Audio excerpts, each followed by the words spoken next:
Now that we have a basic understanding of what a class is and how Unity allows us to drag and drop scripts onto objects, let's look at how we can actually get our current position as well as update it.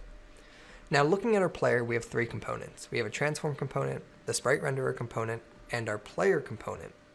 Anything I write in this player script will be affected on the object it sits on. So for instance, I'm going to go ahead and say here, debug.log start is called. Now, the reason why start will even get called to begin with is because it is on the player game object. So when we run this, it will indeed say start is called. As you can see here in the console view, start is called.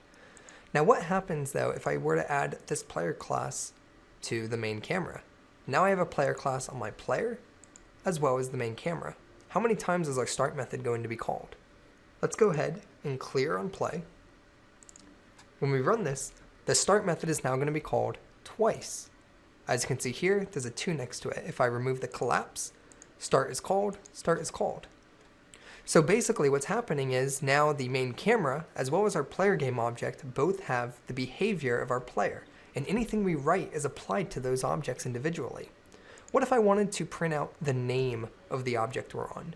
If we look at the player, we have a player component, I can get the name of this object. If we're on the main camera, I can get the name of this object.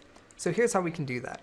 Instead of start is called, let's go ahead and type out name with a colon and hit hit space, and then you can append a name using the plus sign.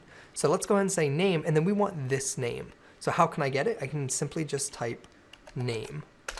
Name is provided is a Unity, you can think of it as a Unity term that we can use because of mono behavior. So go ahead and save this. And now when debug.log name is called, whoever has this script attached to them, it's going to print out their name. So let's go ahead and test that out. You'll see now that it's going to print out the main camera as well as player. And here you go, name main camera, name player. All right, so that's important to remember that these scripts act as behaviors, and whatever object this script is on is the object we're affecting with these behavior scripts. So let's remove our player from the main camera. And let's go ahead and get our position. Let's go and get specifically, I want the X value of our player position. So right now I'm going to go ahead and move our player to the left a bit. So our position is about -3.3. Let's go ahead and set it to -3. I want to print out the X position. Unity works in a very hierarchical structure. Now what that means is that if I'm on the player game object, this script is already on the player. How do I get to the position? I first have to access the transform, then the position, then the value I want. So here's what that looks like through code. Let's go ahead and print out the X position. So we'll go ahead and say debug.log xpose, and we'll go ahead and say transform, because I'm getting the transform component of whatever object the script is attached to.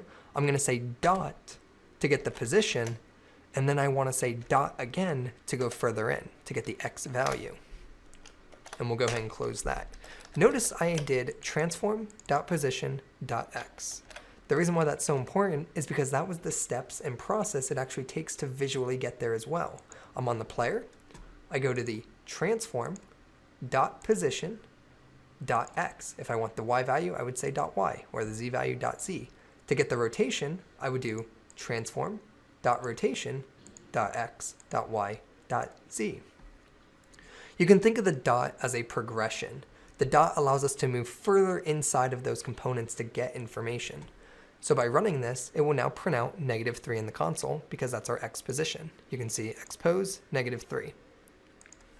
So we can get our current position. Now how can we assign it? So let's go ahead and see what happens if we just do transform.position. Let's go ahead and remove this message here. What happens if we just debug.log transform.position?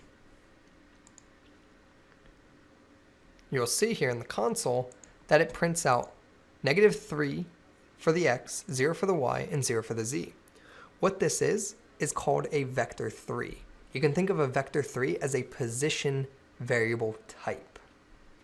Anytime you're dealing with position, rotation, or scale, you're typically going to work with a vector 3. right? And it makes sense why it's called a vector 3 because you have 3 values.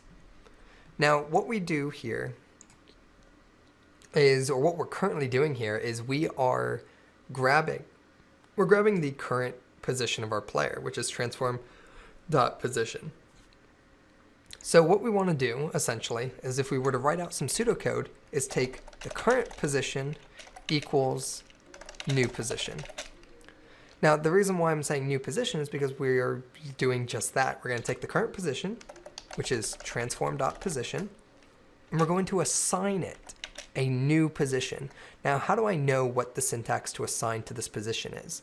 Well, if we look at our tooltip here, by typing transform.position, you'll see here that the position is of type vector 3, and it has these getter and setter methods here. It says get and set. That means I can get the position as well as I can set the position.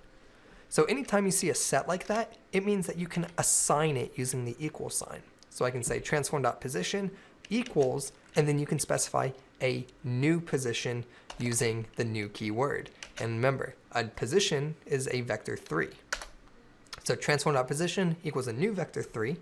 And if I retype that vector 3, the tooltip says representation of 3D vectors and points.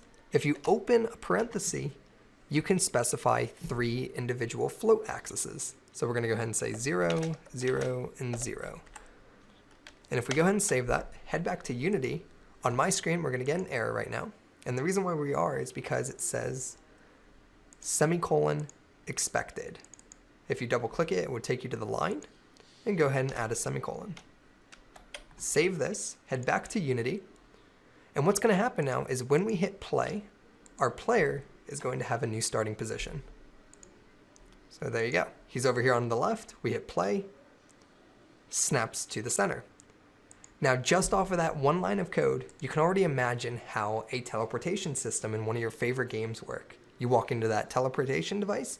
How do you change the player's position? You get the current position and you assign it a new position. It's that simple.